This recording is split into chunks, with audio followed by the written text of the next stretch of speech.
Rose Muhando, karibu Bunia. Asante sana, nashukuru. Ndio, kwanza tunakukaribisha na swali letu ya kwanza, unajisikia namna gani kufika Bunia, kwani si mara kwanza umealikwa Bunia? Wakati ya nyuma ulikataa, kwa watu walifikiri kama ulikataa, lakini kwa saa hii umeitika na umeasili hapa Bunia. Nini imekumotivate kuja Bunia na unakuja fanya nini? Wakati wa Mungu ni wakati sahihi. Yes. Kiona kuna mahali sijaje haukuwa wakati wa Bwana. Maana kama watumishi wa Mungu pia tunatembea kwenye ratiba za kimbingu. Huu ndio wakati Bwana alikusudia na ndio maana niko hapa.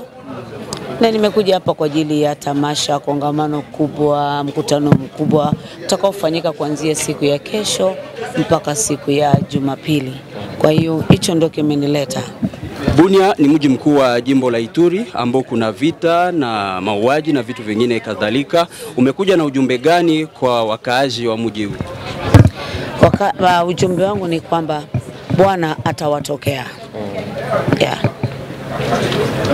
Pengine washabiki wako hasa pia Wakristo wangehitaji kusikia ama ni kweli ni Rose Muhando wala wametupelekea mtu mwingine. Yaani tumeomba ungeimba hata kidogo hivyo tu. Jamani. Macho yangu yamedhofu kwa machozi, kwani mateso yangu hayapimiki kwa mizani. Kwa kuwa aliyenitukana sio adui yangu, bali ni rafiki yangu tuliyejuana naye sana. Tulikula pamoja, tulisalipa kanisani yeye. Bwana asifiwe. Asante sana.